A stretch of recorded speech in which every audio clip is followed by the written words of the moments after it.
Sudah bergabung bersama kami dan hadir di studio RRI Tuban pagi hari ini tentunya Ustadz Kiai Haji Nurul Yakin SH yang akan bergabung untuk mengisi kajian pada pagi hari ini dalam tema Taubat Nasuha, yang sesaat lagi ya, tidak menunggu waktu lama untuk kita sapa agar beliau bisa memberikan sebuah kajian di pagi hari ini. Assalamualaikum, selamat pagi Ustaz. Waalaikumsalam warahmatullahi wabarakatuh. Masya Allah. Alhamdulillah. Sekali bisa bersama pagi hari ini. Temanya sangat daging seperti itu. Untuk kita kaji pagi hari ini, dan tanpa menunggu waktu lama Ustaz, supaya kita bisa mendapatkan isi dan juga pokok bahasan kita di pagi hari ini, kami persilakan untuk memberikan sebuah pembuka dan juga sekaligus isinya seperti itu dalam tema Taubat Nasuha. Monggo. Pendengar Radio Republik Indonesia yang mudah-mudahan dirahmati oleh Allah Subhanahu wa taala.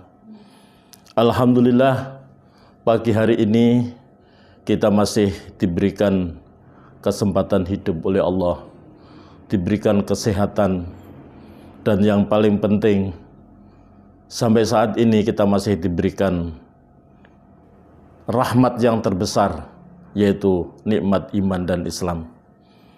Dengan nikmat iman dan Islam inilah kita mengabdi kepada Allah.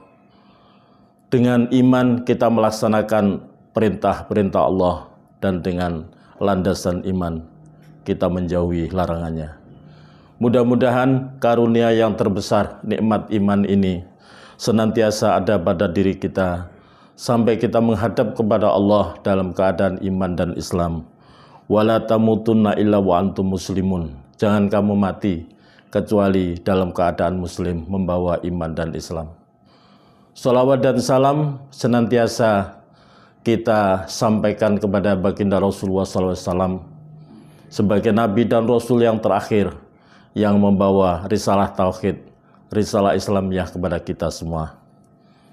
Pendengar yang berbahagia, pagi hari ini kita akan berbincang-bincang tentang taubatan nasuha, taubat yang semurni-murninya.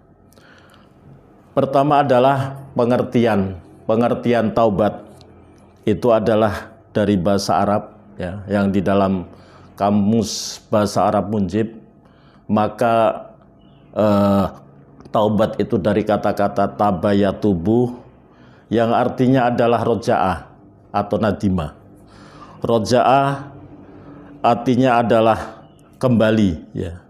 Kembali dari kemaksiatan kepada ketaatan. Taba ilallah roja'a maksiatihi. Jadi kembali dari kemaksiatan kepada ketaatan. Sedangkan nadimah adalah menyesal. Taubat adalah upaya untuk kembali taat kepada Allah, menyesal atas dosa yang telah dilakukan dan memohon ampun kepada Allah, dan berusaha tidak mengulangi kembali. Sedangkan pengertian nasoha, yaitu artinya adalah khalaso ya. Artinya adalah nasuhan semurni-murninya atau seikhlas-ikhlasnya. Taubatan nasuha adalah taubat yang semurni-murninya atau taubat yang seikhlas-ikhlasnya. Taubat yang dilakukan dengan ikhlas, penuh penyesalan dan keinsafan. Di dalam tafsir Kementerian Agama, maka pengertian taubat nasuha itu adalah disebutkan taubat yang memenuhi 3 syarat. Pertama, berhenti dari maksiat yang dilakukannya. Kedua, menyesali perbuatannya. Dan ketiga, berketetapan hati tidak akan mengulangi perbuatan maksiat tersebut. Di dalam tafsir Jalalain, maka taubat yang sebenarnya bertaubat tidak akan mengulangi dosa lagi dan menyesali apa yang telah dikerjakannya. Di dalam tafsir Ibnu Katsir, maka taubat yang nasuha ialah bila seseorang bertaubat dari perbuatan buruk, kemudian tidak mengulangi lagi selama-lamanya. Sedangkan pendapat para ulama, ya, maka para ulama mengatakan bahwa taubat yang murni, taubatan nasuha ialah seseorang menghentikan dirinya dari perbuatan dosa di saat itu juga, kemudian ia menyesali apa yang telah dilakukannya di masa lalu dan berhenti dan bertekad di masa mendatang tidak akan mengerjakan hal itu lagi. Kemudian jika hak yang dilanggarnya berkaitan dengan hak adami, maka ia diharuskan mengembalikan dengan cara yang berlaku. Maka kesimpulan syarat taubatan nasuha itu adalah apabila maksiat yang dilakukan adalah antara manusia dengan Allah, yaitu dosa kita kepada Allah, maka ada 3 unsur.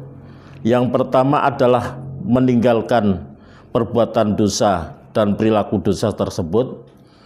Kemudian kedua, menyesali perbuatan yang telah dilakukan. Dan ketiga, berniat tidak melakukannya lagi selamanya. Kemudian apabila maksiat dilakukan dengan sesama manusia, hakul adami, setelah 3 syarat sebelumnya ditambah dengan membebaskan diri dari hak manusia yang didolimi. Apabila menyangkut harta adalah dengan mengembalikan harta tersebut, dan apabila menyangkut non materi seperti fitnah, ghibah, menyakiti dan lain, maka meminta maaf kepada yang bersangkutan. Pendengar yang dirahmati oleh Allah, langkah-langkah yang kita bisa lakukan agar taubat nasuha yang kita lakukan itu bisa terwujud adalah yang pertama, menghentikan kemaksiatan yang dilakukan. Berhenti, ya, dari perbuatan maksiat yang kita lakukan. Kemudian yang kedua, merasa menyesal atas perbuatan maksiat yang telah kita lakukan tersebut. Ada tumbuh penyesalan dan karena itu memohon ampun betul-betul kepada Allah Subhanahu wa taala. Kemudian yang ketiga, berniat untuk tidak mengulangi perbuatan yang sama. Jadi berusaha setelah meninggalkan, kemudian kita tidak berusaha lagi untuk tidak melakukan perbuatan maksiat tersebut. Kemudian yang keempat, tidak berputus asa dari rahmat Allah. Ya. Memang sangat berat sekali taubat nasuha ini, tapi kita berusaha, yaitu setelah kita berusaha tidak mengulangi, kita tidak berputus asa dari rahmat Allah. Ya. Kadang-kadang kemudian, wah, saya ini tidak mungkin diampuni oleh Allah. Allah adalah Tawwabur Rahim, Allah yang maha menerima taubat. Seberapa besar dosa yang kita lakukan, maka taubat Allah jauh lebih besar. Kemudian menjaga istiqomah setelah bertaubat. Jadi istiqomah untuk tadi tidak mengulangi perbuatan tersebut. Kemudian melakukan perbaikan secara terus-menerus. Dan ini memang sangat sulit, ya. Karena itu di samping usaha juga kita bantu dengan doa. Allahumma rzuqni taubatan nasuha qoblal maut. Ya Allah, berikanlah kami rezeki. Rezeki bukan dalam bentuk materi, tapi rezeki adalah bisa melakukan taubatan nasuha, taubat yang sebenar-benarnya, qoblal maut, sebelum kita menghadap kepada Allah. Kemudian menjalani taubat tersebut, ya tentunya sebelum nafas di tenggorokan atau sakaratul maut. Dan benar-benar kita melakukan taubat tersebut adalah atas kesadaran sendiri, tidak ada paksaan, dan jika tidak ada penekanan dari orang lain. pendengar yang berbahagia, di dalam Al-Quran surat At-Tahrim ayat 8, Allah memerintahkan kepada kita setiap mukmin untuk senantiasa bertobat. Yang pertama itu adalah surat An-Nur ayat 31 yang ditujukan kepada semua orang mukmin. Wa tubu ilallahi jami'an ayyuhal mu'minun la'allakum tuflihun. Dan bertobatlah kamu semua kepada Allah, wahai orang-orang yang beriman, agar kamu beruntung. Jadi ditujukan kepada semua orang-orang mukmin, diperintahkan untuk bertobat kepada Allah. Mengapa? Agar supaya kita menjadi orang-orang yang beruntung. Di dalam surat Tahrim ayat 8, Allah Subhanahu wa taala berfirman, Ya ayyuhalladzina amanu tubu ilallahi taubatan nasuha. Asa rabbukum ayyukaffira ankum sayyi'atikum wa yadkhilkum jannatin tajri min tahtihal anhar. Yauma la yuhzillahu an-nabiyya walladzina amanu ma'ahu. Nuruhum yas'a baina aydihim wa bi aymanihim. Yaquluna rabbana atmim lana nurana waghfir lana innaka ala kulli syai'in qadir. Wahai orang-orang yang beriman, bertobatlah kepada Allah dengan taubat yang semurni-murninya. Mudah-mudahan Tuhan kamu akan menghapus kesalahan-kesalahanmu dan memasukkan kamu ke dalam surga yang mengalir di bawahnya sungai-sungai. Pada hari ketika Allah tidak mengecewakan Nabi dan orang-orang yang beriman bersama dengannya, sedang cahaya mereka memancar di hadapan dan di sebelah kanan mereka, sambil mereka berkata, Ya Tuhan kami, sempurnakanlah untuk kami cahaya kami, dan ampunilah kami, sungguh Engkau Maha Kuasa atas segala sesuatu. Di dalam Al-Quran, kalau kita lihat 30 juz, kata-kata taubatan nasuha hanya ada di dalam satu ayat ini, yaitu surat Tahrim ayat 8. Ini disebutkan, ayat ini ditujukan kepada khusus orang-orang yang beriman, kepada kita semua. Ya ayyuhalladzina amanu, wahai orang-orang yang beriman, tubu ilallahi taubatan nasuha. Bertaubatlah kamu kepada Allah dengan taubatan nasuha, ya, taubatan nasuha. Saya kutip di dalam terjemah, yaitu taubat yang semurni-murninya, ya, taubat yang semurni-murninya. Jadi kalau di dalam surat An-Nur ayat 31, wa tubu ilallahi jami'a ayyuhan nas, ya. Bertobatlah kamu kepada Allah semua, wahai ayyuhal mu'minun, wahai orang-orang yang beriman, agar supaya kamu menjadi beruntung. Tapi di dalam Tahrim ayat 8 ini langsung disebutkan, dan itu satu-satunya ada kata-kata taubatan nasuha. Maka asa rabbukum ayyukaffira ankum sayyi'atikum. Mengapa Allah memerintahkan kita untuk bertaubat? Yang sebenarnya asa rabbukum ayyukaffira ankum sayyi'atikum. Mudah-mudahan dengan taubat yang seikhlas-ikhlasnya, semurni-murninya, Tuhanmu akan mengampuni segala dosa-dosa kamu. Asa rabbukum ayyukaffira ankum sayyi'atikum wa yudkhilkum jannatin tajri min tahtihal anhar, dan memasukkan kamu ke dalam surga. Yauma la yuhzillahu nabiyya walladzina amanu ma'ahu. Pada hari akhir nanti Allah tidak akan menghinakan Rasul dan orang-orang yang beriman bersamanya. Nuruhum yas'a baina aydihim wa bi'aimanihim. Cahayanya akan memancar dari seluruh badannya. Jadi ketika nanti dibangkitkan dari alam kubur, maka Al-Quran menjelaskan hanya ada dua warna. Taswatu wujuh wa tabyadu wujuh. Tabyadu wujuh, wajah-wajah yang putih, wa taswatu wujuh, ada yang hitam. Fa ammal ladzina aswadat wujuhum akafartum ba'da imanikum fadzukul adzaba bima kuntum takfurun.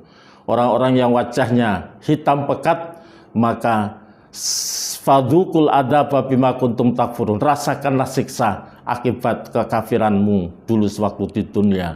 Wa amal ladzina fyadat wujuhum, adapun orang-orang yang wajahnya putih karena kebaikan-kebaikan yang kita lakukan, karena keimanan kita kepada Allah, ya, kemudian melaksanakan syariah yang dibawa oleh Rasulullah sebagai seorang mukmin, maka fa fi rahmatillah, maka dengan rahmat Allah kita dimasukkan ke dalam surga.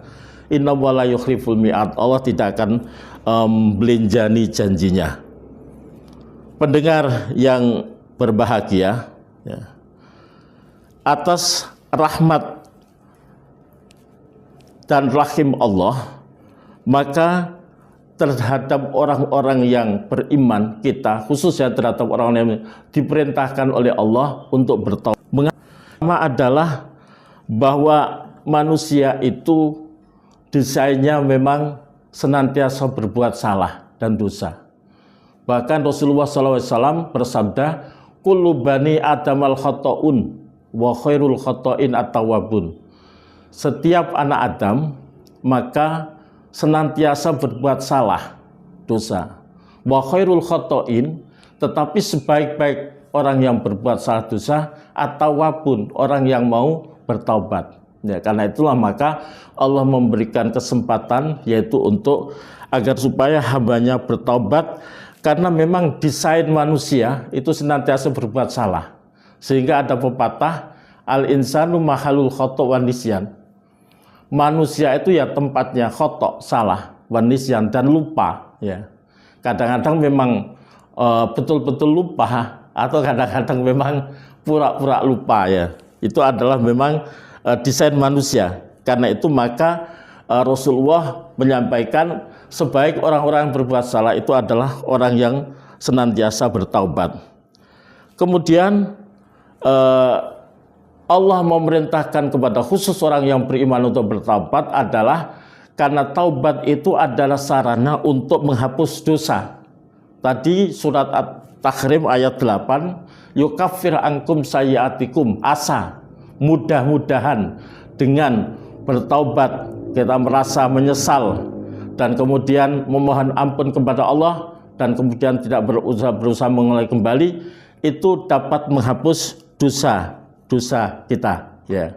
Asa ayukaffir ankum sayyiatikum wa yudkhilkum jannatin tajri min tahtihal anhar, ya. Kemudian yang kedua adalah sabda Rasulullah SAW, innal mu'min idza adhaba danban kanat nuqtatun sauda fi qalbi fa in tabawasta'taba saqula qalbuhu wa in zata zatan hatta ta'luwa qalbu wa dzalika arron kama qala Allah Ta'ala bal rona ala khilaf, berbuat dosa, ya, maka akibat perbuatan dosa itu akan menimbulkan bintik-bintik hitam di hati.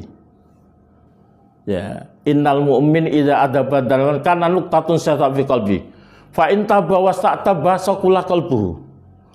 Apabila ia bertaubat kepada Allah, kembali dari perbuatan maksiat kepada kebaikan dengan menyesal dan memohon ampun kepada Allah, maka saqula qalbuhu, hatinya menjadi jernih kembali. Wa in zadat hatta ta'luwa qalbu. Tetapi sebaliknya, apabila ia enggan untuk bertaubat, ia enggan untuk memohon ampun kepada Allah, bahkan terus-menerus bergelimang dalam kemaksiatan, naudzubillah. Ya, mudah-mudahan kita senantiasa dibimbing oleh Allah untuk senantiasa istiqomah dalam kebaikan. Fa in zadat hatta ta'luwa qalbu, maka hatinya akan penuh dengan bintik-bintik hitam. Wadzalika arron, maka itu adalah sebagaimana ron firman Allah di dalam bal rona ala qulubi ma kanu yaksibun, tetapi Allah menutup hati mereka akibat perbuatan mereka sendiri. Jadi taubat ini dapat membersihkan bintik-bintik hitam akibat perbuatan dosa yang kita lakukan. Bagaimana manusia termulia baginda Rasulullah SAW memberikan contoh kepada kita Beliau adalah maksum, tidak pernah berbuat salah. Tidak ada bintik-bintik hitam yang ada di dalam hatinya, bersih putih. Tetapi beliau memberikan contoh kepada umatnya. Ya. Di dalam sabda beliau, ya, di dalam buku Riyadhus Shalihin bab taubat itu bisa dilihat firman sabda Rasulullah SAW, "Wawah inilah astaghfirullah wa atubu ilaihi fil yam aksar min sab'ina marrah." Di dalam hadis yang lain, mi'ata marrah. Demi Allah, saya ini beristighfar, memohon ampun kepada Allah dan bertaubat kepada Allah setiap hari aksar min sab'ina marrah, lebih dari 77 kali. Bahkan di dalam yang lain 100 kali. Maka betapa kita umatnya yang senantiasa setiap detik berbuat khilaf, salah, ya, baik itu kesalahan tersengaja atau tidak, maka sudah seharusnya kita memperbanyak istighfar dan juga terus memperbarui taubat kita agar supaya Allah menghapus segala dosa-dosa kita. Kemudian juga taubat juga dapat menjadi orang yang beruntung. Seperti tadi surat An-Nur ayat 31, di mana Allah berfirman, "Wa tubu ila Allahi jami'a ayyuhal mu'minun."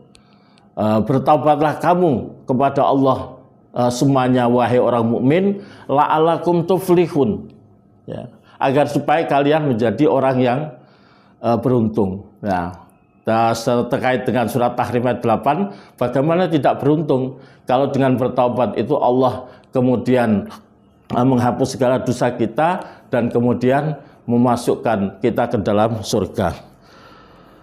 Pendengar Radio Republik Indonesia yang berbahagia, Allah Subhanahu wa Ta'ala sangat amat senang terhadap hambanya yang senantiasa beristighfar, memohon ampun dan bertaubat kepada Allah.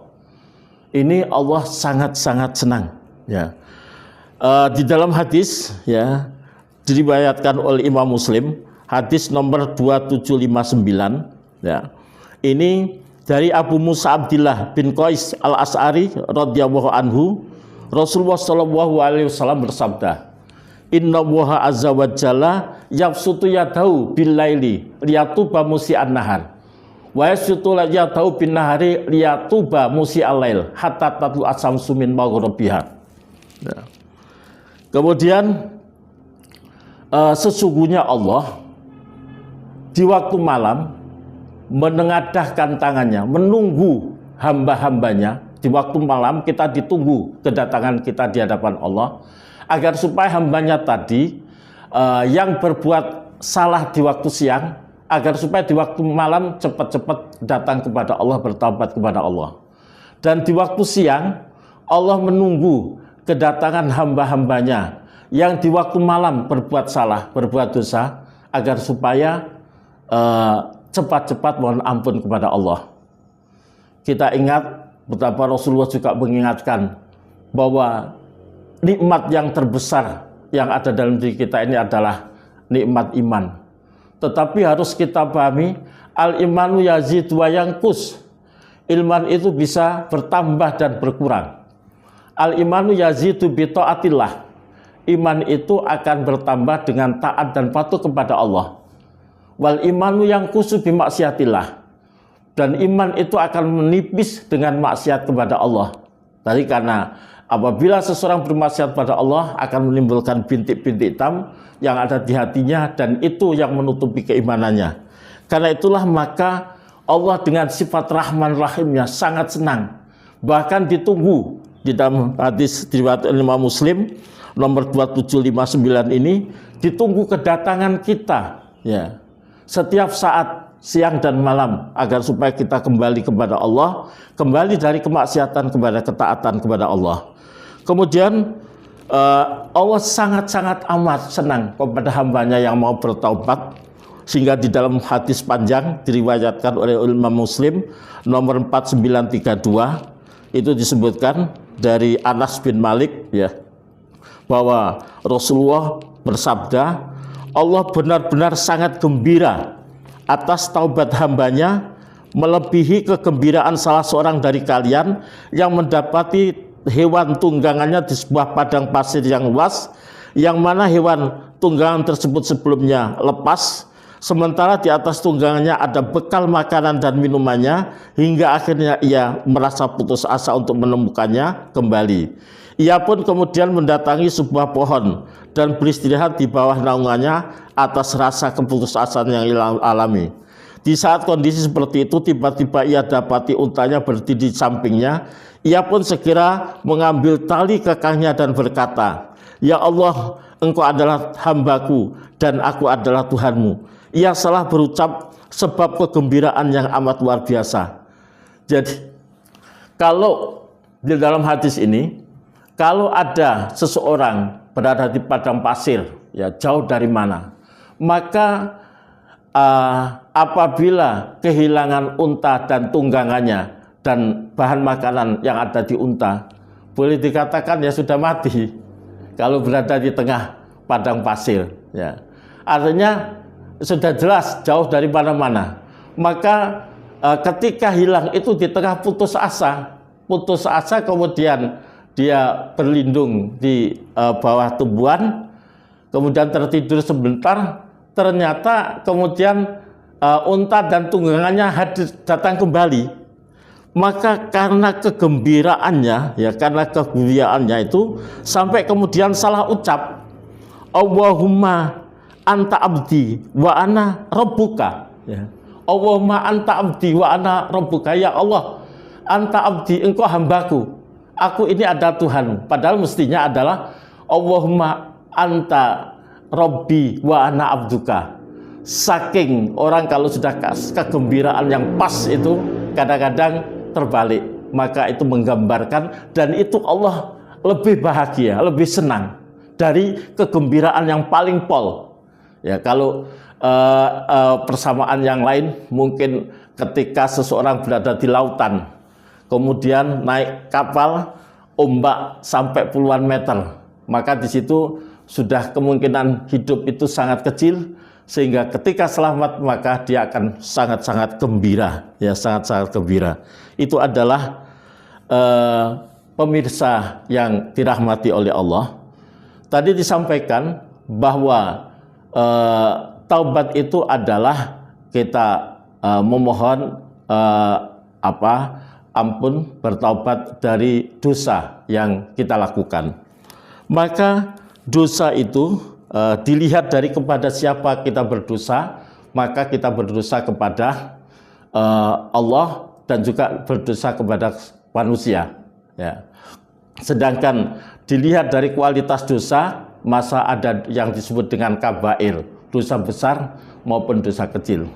Maka tadi disebutkan bahwa kalau dosa itu dilakukan kepada Allah, yaitu maka syaratnya 3 tadi, yaitu berhenti dari dosa itu, kemudian menyesal, dan kemudian tidak berusaha tidak mengulangi kembali. Alladzina idza fa'alu fahisatan aw dzalamu anfusahum dzakarullah wastaghfaru lidzunubihim wa ma yaghfiru dzunuba illallah wa lam yusiru ala ma fa'alu hum ya'lamun. Surat Ali Imran ayat 135.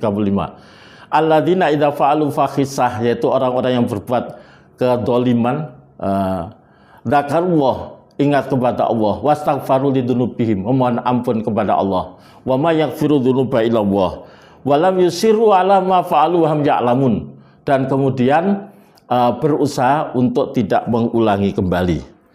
Kemudian yang kedua adalah apabila dosa itu dilakukan kepada manusia, ya, maka di samping syarat 3 ini ada tambahan, yaitu kita menyelesaikan hak-hak terhadap orang yang kita sakiti, ya, yang kita dolimi.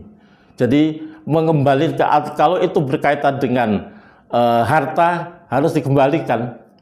Jadi meskipun sekarang itu ya lagi ramai yang sudah lama di DPR, ya, yaitu undang-undang perampasan aset, ya, kemudian belum disahkan, ya, maka sebetulnya dalam konsep Islam apabila orang itu berbuat kesalahan, terutama dengan mengambil harta orang lain, dan kemudian ia ingin bertobat betul-betul, maka harus mengembalikan harta itu. Ya, kalau dia korupsi, dikembalikan korupsinya. Ya, meskipun belum ada perampasan aset-aset yang berasal dari korupsi, ya dikembalikan. Kalau itu berkaitan dengan materi, kalau non materi kita mohon maaf kepada yang bersangkutan. Mengapa yang seperti itu?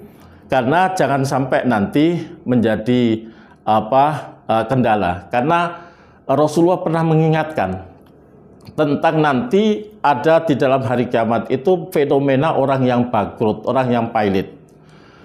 Yaitu jangan sampai nanti kebaikan-kebaikan kita lakukan ini diambil oleh orang lain. Ada fenomena yaitu orang yang bangkrut. Atau dulu namal muflis, ya, sekali waktu Rasulullah SAW menyampaikan pada para sahabat, tahukah kamu orang yang muflis, yang bangkrut itu? Al-muflisu fina man la dirham lahu wa ma mata. Orang yang bangkrut itu ya Rasul, orang yang tidak punya apa-apa. Bukan. Al-muflisu mayati yaumal qiyamah bi sholatin wa zakatin wa siyamin wa ya'ti qad satamahada wa qad tafahada wa safaka damahada wa akala malahada fayu'ta hada min hasanatihi wa hada min hasanatihi fa in fahniyat hasanatuhu qabla an tuqdiya alaihi ukhidat khotoyahu faturikat sumayutraqu ilan nar. Orang yang bangkrut itu adalah orang yang nanti datang kepada Allah dengan membawa kebaikan sholat, zakat, dan puasa, tapi habis karena bersamaan dengan itu juga menghadap kepada Allah dengan kedoliman yang dilakukan antara sesama manusia, yaitu dia pernah menyakiti, mengambil hartanya, kemudian memfitnah dan lain sebagainya, dan itu semua datang kepada Allah minta penyelesaian sehingga diambilkan dari kebaikan-kebaikannya, dan apabila kebaikannya sudah habis maka diambilkan kejelekan orang itu diberikan kepada orang yang menyakiti itu. Karena itulah maka dosa apabila terkait dengan orang lain itu maka ditambah satu, yaitu diselesaikan dulu, yaitu kepada orang. Kemudian dari kualitas dosa maka ada yang disebut dengan kabair, yaitu dosa besar. Dosa besar adalah dosa yang pelakunya akan diancam dengan hukuman dunia, azab di akhirat, dan dilaknat oleh Allah dan Rasulnya. Di dalam surat An-Nisa ayat 31 maka Allah berfirman, in tajtanibu kabaira matun hawa anhu nukaffir ankum sayiatikum wa nudkhilkum madkhalan karima. Jika kamu menjauhi dosa-dosa besar di antara dosa yang dilarang mengerjakannya, niscaya kami hapus kesalahan-kesalahanmu dan kami akan masukkan kamu ke tempat yang mulia atau surga. Ya, di dalam tafsir Kemenak maka Rasulullah bersabda yang termasuk dosa besar, jauhilah 7 macam perbuatan yang membahayakan. Para sahabat bertanya, apakah itu ya Rasulullah? Ya. Kemudian Rasulullah menjawab, mempersekutukan Allah, membunuh diri seseorang yang diharapkan Allah membunuhnya kecuali dengan alasan yang benar, sihir, memakan harta anak yatim, memakan riba, lari dari medan pertempuran pada waktu peperangan, pada waktu pertempuran, dan menuduh berzina terhadap perempuan mukmin yang terhormat. Hadis diriwayatkan oleh Imam Bukhari dan Muslim. Ibnu Abbas sewaktu ditanya apakah dosa-dosa besar itu hanya 7 macam, beliau menjawab hampir 70 macam banyaknya. Bila dosa kecil terus-menerus dikerjakan, dia akan menjadi dosa besar. Ya. Di dalam hadis yang lain, maukah aku kabarkan kepadamu tentang dosa yang paling besar? Kami menjawab, mau ya Rasulullah. Lalu Rasulullah bersabda, mempersekutukan Allah durhaka kepada orang tua. Ya. Ketika itu Rasulullah sedang bertelekan, kemudian beliau duduk lalu berkata, ketahuilah juga tentang berkata bohong dan saksi palsu. Ya. Kemudian beliau senantiasa mengulang-ulang perkataannya sehingga kami mengatakan kiranya Rasulullah SAW diam. Riwayat Bukhari dan Muslim dari Abu Barrah. Jadi dosa yang besar ya diantaranya itu adalah syirik. Ini dosa yang tidak terampunkan. Kita jaga akidah kita ya, jangan sampai terpelosok dari kemusyrikan. Di dalam Al-Quran disebutkan surat An-Nisa ayat 48, innallaha la yaghfiru ayyushraka bihi wa yaghfiru ma duna dzalika liman yasha. Sesungguhnya Allah tidak akan mengampuni dosa syirik dan Allah akan mengampuni dosa-dosa selain syirik, ya. Maka kemudian yang kedua adalah dosa durhaka kepada orang tua. Wa qadha rabbuka alla ta'budu illa iyyah wa bil walidaini ihsana imma yablughanna indakal kibara ahaduhuma aw kilahuma fala taqul lahumā uffin wala tanharhuma wa qul lahumā qawlan karima. Ini surat Al-Isra ayat 23, ya. Dan Tuhanmu telah memerintahkan agar kamu jangan menyembah selain Allah dan berbuat baik kepada ibu bapak, ya. Jika salah seorang di antara keduanya atau kedua-duanya sampai berusaha lanjut dalam pemberianmu, maka janganlah sekali-kali mengatakan dan janganlah engkau membentak keduanya, ucapkanlah kepada keduanya perkataan yang baik.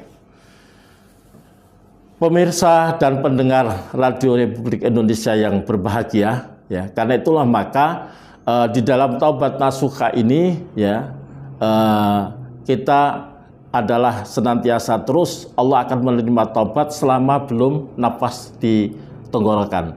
Inna wa yaqbalu taubatal abdi malam yughargil. Allah akan menerima taubatnya selama belum di tenggorokan. Itu batas waktu taubat. Jadi begitu kita nazak ya sudah tutup.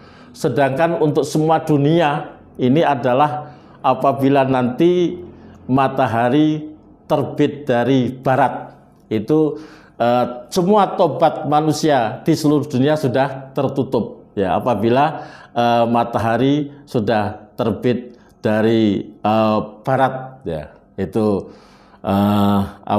taubat untuk seluruh manusia, yaitu tadi inna wa yabsutu yadau bilari liyatuba musi'al nahar wa yabsutu yadau binari liyatuba musi'al hatta tatlu as-samsu mil maghribiyah. Jadi kita ditunggu oleh Allah taubat kita hatta tatlu as-samsu min maghribiyah, sampai kemudian datangnya itu matahari arah barat. Kalau sudah terbit itu berarti sudah waktunya Allah mengakhiri kehidupan kita di dunia, dan semua taubat senantiasa akan sudah ditutup. Inilah, ya, jadi kita terus menerus, ya, senantiasa beristighfar kepada Allah, dan senantiasa di dalam pancangan kita senantiasa memohon kepada Allah bisa melakukan taubat, terutama adalah taubat nasuha, dan itu memang sangat berat karena di samping kita menyesal, tidak berhenti, juga tidak mengulangi, karena setiap saat kita manusia senantiasa berperang terus-menerus dengan godaan setan, ya, sehingga betul-betul dibutuhkan keseriusan kita untuk bertaubat kepada Allah dengan memohon ampun kepada Allah, memohon petunjuk dari Allah, dan juga kemudian senantiasa memohon petunjuk dan doa. Allahumma firli, Allahumma rzuqni taubatan nasuha. Ya Allah, berikanlah kami rezeki, yaitu dalam bentuk taubat yang nasuha. Pendengar yang dirahmati oleh Allah, kemudian di samping itu taubat, maka kesalahan-kesalahan kita ini juga kita bisa terhapus dengan senantiasa berbuat kebaikan. Rasulullah pernah memberikan pesan kepada salah satu sahabat, ittaqillah haitsuma kunta wa atbi'is sayyi'atal hasanata tamhuha wa khaliqin nasa bi khuluqin hasanin. Bertakwalah kamu kepada Allah di mana saja kamu berada, dan ikutilah perbuatan yang jelek dengan perbuatan yang baik, maka perbuatan baik itu akan bisa menghapus perbuatan jelek. Dan kemudian yang ketiga adalah pergaulan manusia dengan akhlak yang mulia. Kemudian terakhir itu adalah yaitu perbedaan antara taubat dan istighfar, ya. Antara taubat dan istighfar, ya. Pertama adalah taubat ini ada batas waktunya. Tadi itu inna wa yaqbalu taubatal abdi malam yughargir. Ya, jadi taubat itu ada batas waktunya, sedangkan istighfar tidak ada batas. Begitu kita meninggal sudah berhenti, tidak bisa bertaubat lagi. Tetapi bisa anak-anak kita memohonkan ampun, istighfar, meminta ampun kepada kita. Kemudian yang kedua, yaitu taubat hanya bisa dilakukan oleh pelaku dosa itu sendiri. Adapun istighfar bisa dilakukan oleh pelaku dosa dan juga orang lain. Jadi taubat itu ya kita lakukan sendiri, kita bertaubat sendiri. Astaghfirullahaladzim alladzi la ilaha illal hayyul qayyum wa atubu ilaih. Jadi itu adalah kalimat taubat yang senantiasa diajarkan. Astaghfirullahaladzim, saya mohon ampun kepada Allah yang Maha Agung. Alladzi la ilaha illal hayyul qayyum. Tidak ada Tuhan kecuali Dia yang Maha Hayyu dan Qayyum, wa atubu ilaih, dan saya bertaubat kepadanya. Maka taubat hanya bisa dilakukan sendiri, sedangkan istighfar maka bisa dilakukan anak kita. Idza mata ibnu Adam in qata amalu ila min salasin shadaqatin jariyah aw ilmin yuntafa aw waladin shalih yad'ulah. Kemudian taubat memiliki syarat, harus berhenti dari dosa yang ditaubati. Adapun istighfar tidak disyaratkan demikian. Saya kira itu ya, mudah-mudahan Allah senantiasa memberikan bimbingan pada kita. Barangkali ada yang mau sharing, monggo. Terima kasih. Baik, terima kasih Ustadz atas kajiannya pada pagi hari ini terkait dengan taubat nasuha, taubat yang murni. Kalau tadi dikatakan oleh Ustadz Yakin ya, pendengar, dan tentunya hal-hal seperti taubat ini perlulah kita pahami untuk nanti kita hadirkan, kita lakukan dalam kehidupan kita, karena ini juga berpengaruh terhadap ibadah kita, seperti itu ya, Ustaz ya. Yeah. Nah Ustaz, apabila ini seperti ini, kalau tadi disampaikan kan ketika kita taubat itu ada dua hal. Kalau misalkan dengan Allah salahnya atau dosanya dengan Allah, kita langsung bertobat kepada Allah. Tapi ketika dengan ada hubungannya dengan manusia, kita memohon maaf dengan manusianya terlebih dahulu. Nah, ketika posisinya adalah yang kita lukai atau kita melakukan kesalahan, kemudian orangnya ini sudah tiada. Nah, bagaimana dengan kasus semacam itu, Ustaz?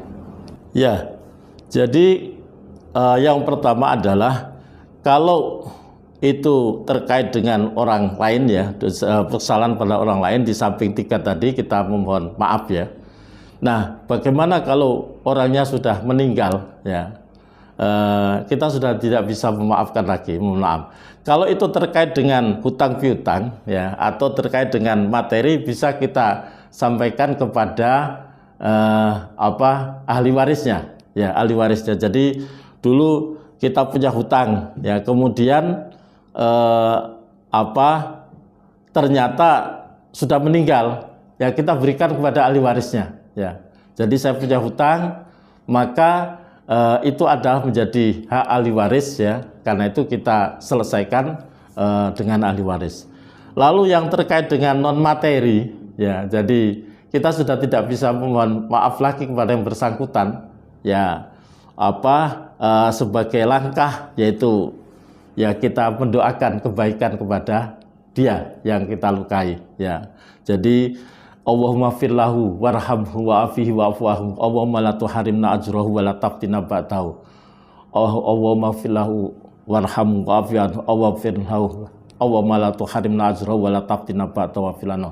Jadi kita doakan terus kepada yang bersangkutan itu ya. Kemudian ya kalau bisa kita berbuat kebaikan kepada keluarganya ya, kita berbuat baik sebagai penebus kesalahan itu ya, kita berbuat baik kepada keluarganya, kita minta maaf kepada keluarganya ya, kemudian kita berbuat baik kepada keluarganya, karena yang bersangkutan sudah tidak ada, kita doakan ya, kita doakan kebaikan. Demikian. Jadi tidak menutup ini ya Ustadz ya, menutup jalan untuk melakukan kebaikan-kebaikan yang lain seperti itu. Ya, ya Allah Maha tahu ya. Yang penting sikap kita ini adalah kita ingin betul-betul bertaubat ya. Kemudian sudah kita penuhi dan kita sudah berusaha mencari orangnya, sudah meninggal gimana ya. Jadi kita doakan kebaikan, kita minta maaf kepada saudara ahli warisnya ya, dan kita melakukan kebaikan pada ahli warisnya ya. Saya kira itu karena orangnya sudah tidak ada ya. Kalau ini Ustadz, untuk yang terakhir sebelum nanti kita tutup ya, karena Yeah. waktunya juga sudah menunjukkan hampir pukul 6. Ya. Nah, untuk taubat nasuha ini, apakah ketika kita meniatkan untuk bertaubat, kita merasa bersalah dan tidak akan mengulanginya lagi, ini dilakukan ada proses seremonialnya? Maksudnya seremonial simbolis seperti kita sholat, Ya.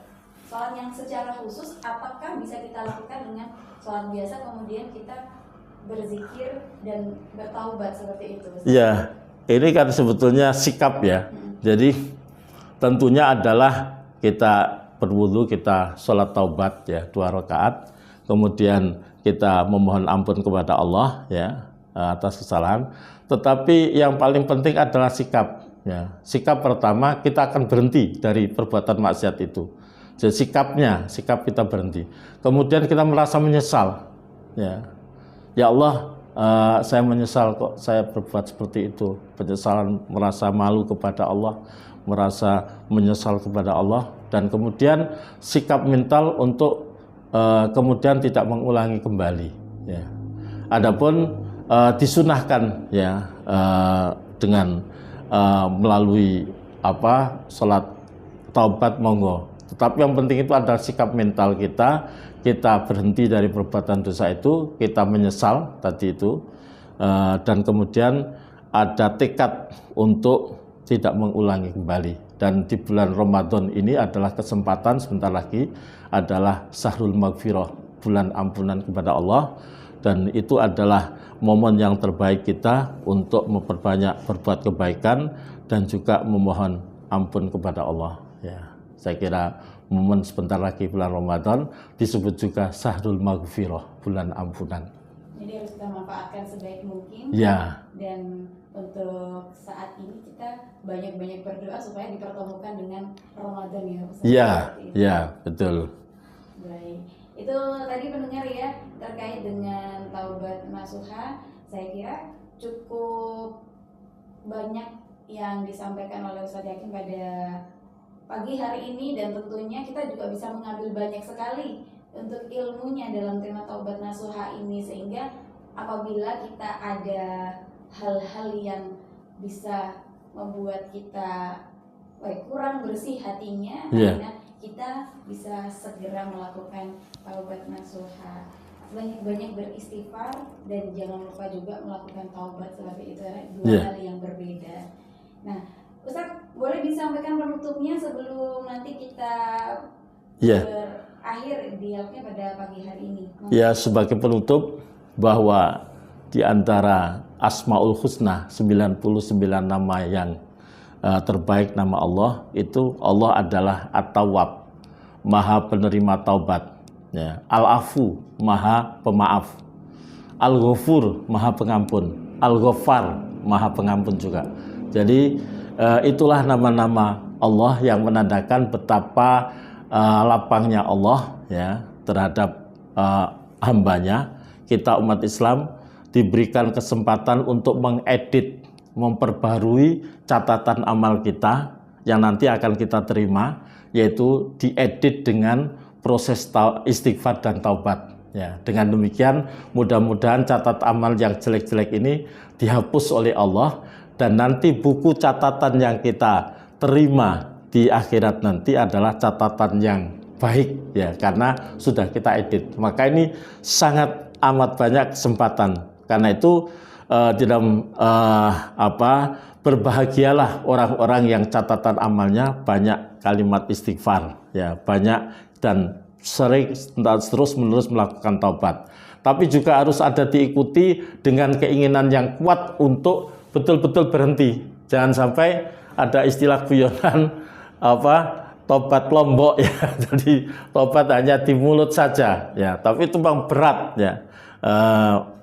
Hati kita betul-betul menyesal, dan juga ya Allah mohon petunjuk agar supaya tidak mengulangi, terutama dosa-dosa besar, yaitu betul-betul menjadi candu dan harus kita lawan dengan upaya sungguh-sungguh dan doa pertolongan kepada Allah. Tidak mungkin kita bisa mengatasi kalau tidak dengan upaya yang sungguh-sungguh, dengan taubat yang sungguh-sungguh, dan juga dengan mohon pertolongan dari Allah. Itu senantiasa minta agar supaya kita diberikan taubat nasuha sebelum mati. Allahumma rzuqni taubatan nasuha qabla maut. Saya kira itu ya, dan mudah-mudahan juga kita senantiasa terus-menerus beristighfar dan bertobat kepada Allah, sehingga dengan hati semakin jernih maka kita bisa semakin baik di dalam ibadah kita dan juga di dalam amaliyah kita. Saya kira itu. Amin ya rabbal alamin. Semoga kita selalu diberikan kemudahan dalam melakukan ibadah dan niat yang baik. Amin.